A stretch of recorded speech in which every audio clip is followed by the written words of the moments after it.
Friends, today I'm going to explain a survival science fiction film called Exit, released in 2019. The story shows that a deadly gas is released in a city, a gas that becomes a threat to human lives. But why was this gas released? Let's find out through the story. The story begins with a boy named Lee Yong, a young man who was unemployed and still living with his parents. During his college days, he was once the leader of a rock climbing group and had even won many tournaments.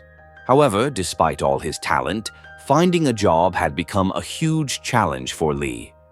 Wherever he applied, he was constantly rejected. His nephew and sister often mocked him, reminding him that he would never get a job, something that deeply hurt him. One day, it was his mother's 78th birthday, and Lee, along with his sister, wanted to celebrate it grandly. Lee suggested a beautiful place called Cloud Garden Hotel, and his sister agreed. The next day, they all arrived at the hotel to celebrate their mother's birthday. Many relatives were present, and since Lee was still jobless, people kept taunting him. He didn't like it at all. In fact, he was looking for someone.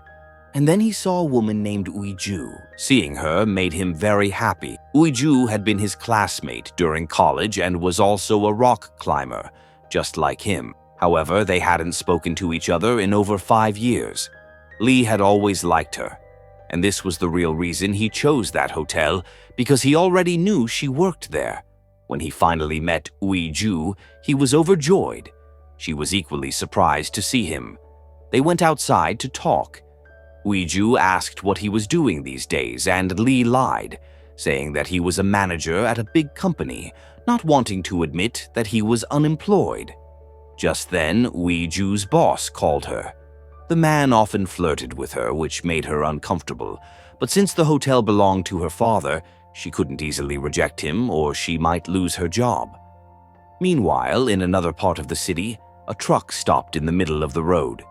A man stepped out, opened the truck's valves, and a toxic gas began leaking into the air, slowly spreading across the city. The gas was extremely poisonous. Anyone who came in contact with it started suffocating and dying. Panic spread everywhere. People ran in all directions to save themselves. A burning car crashed into the hotel, causing a huge explosion. Lee, who was celebrating with his family, was terrified by the sudden chaos. They all rushed outside and saw people running, gas spreading quickly toward them. Uiju told everyone to go to the upper floors of the hotel. They all went inside, but Lee noticed his elder sister had been left behind in a car outside. He shouted for her to run, but as she tried to reach him, she fell and inhaled the toxic gas, losing consciousness. Lee held his breath, ran to her, picked her up on his shoulder, and brought her inside. Her life was saved, but she was still struggling to breathe. He called for an ambulance, but was told that ambulance services were suspended. Only helicopters were operating. Looking outside, Lee saw that the gas had spread throughout the city like a thick fog and was rising upward. He told everyone they needed to get to the roof to survive, but his sister couldn't walk, so Lee made a stretcher from curtains and, with others, carried her upstairs.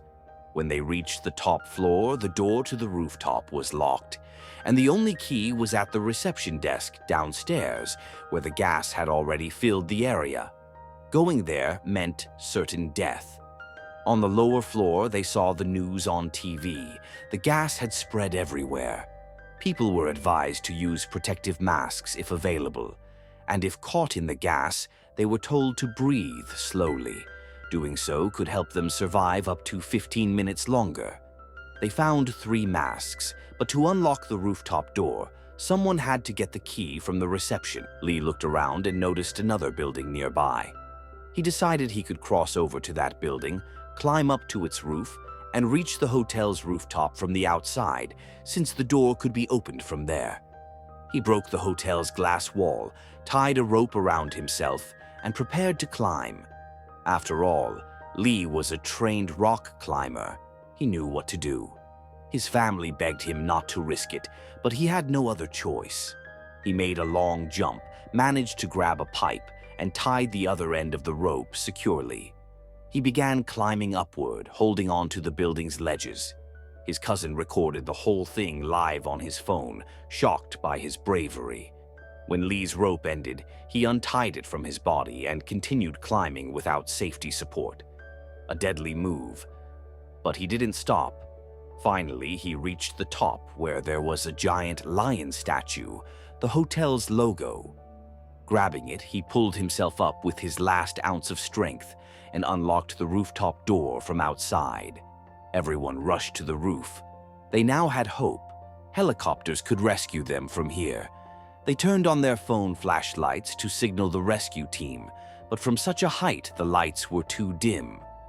Uiju then suggested that they stand in the shape of an H, which stands for help, and turn on their lights together. They did so, but still, no one noticed. Then Uiju got another idea. She went down and made the hotel's signboard lights blink, catching the attention of the rescue helicopter.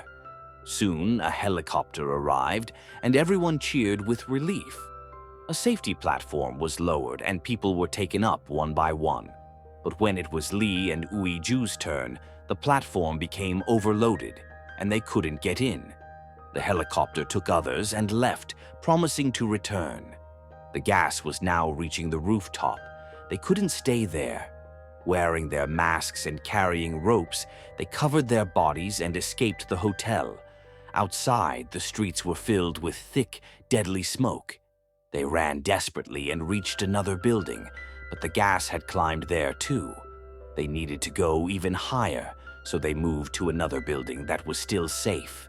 Their filter masks were nearly useless now, filled with toxic particles. Only one mask was left. They spotted yet another building ahead, higher and safer. They threw a rope across, and Uiju, being lighter, went first. She made it across safely. Then Lee followed, but as he crossed, the gas reached them. Luckily, his mask saved him. From the new building, they noticed children trapped in another tower, shouting for help. They used their flashlight to create an arrow symbol, guiding the rescue team toward the kids. The helicopter soon arrived and rescued the children. But before it could return for them, a gas station exploded, spreading the gas even faster. They saw a tall tower ahead and decided to run toward it, their last chance to survive. But when they reached a point, they realized they couldn't go any further. Exhausted and hopeless, they hugged each other. They loved each other deeply, but had never said it before. A drone was filming them, and the entire city was watching their live struggle. More drones soon arrived, dropping ropes to help them. They tried to cross using the ropes, but midway they got stuck. The ropes started to slip loose, forcing them to cut one end. The other end also came off, and both of them fell down. Everyone watching was heartbroken. These two had saved many lives with incredible courage. Just as the rescue helicopter arrived, they fell. But as the team flew back, they noticed someone hanging from a crane. It was Lee and Uiju. They were alive. The rescue team pulled them to safety, and everyone, family, friends, and viewers, rejoiced. Later, Uiju's flirty boss came to her again, trying to hit on her, but this time she slapped him and quit her job. Meanwhile, the government began spraying water all over the city to neutralize the gas. Lee met Uiju again, the girl he had secretly loved for years. He learned that she also had deep feelings for him. Heavy rain began to fall, a sign that the poisonous gas would soon vanish. And with that, the film ends. So friends, I hope you liked this video. If you enjoyed it, please like the video and subscribe to the channel. See you in our next thrilling story.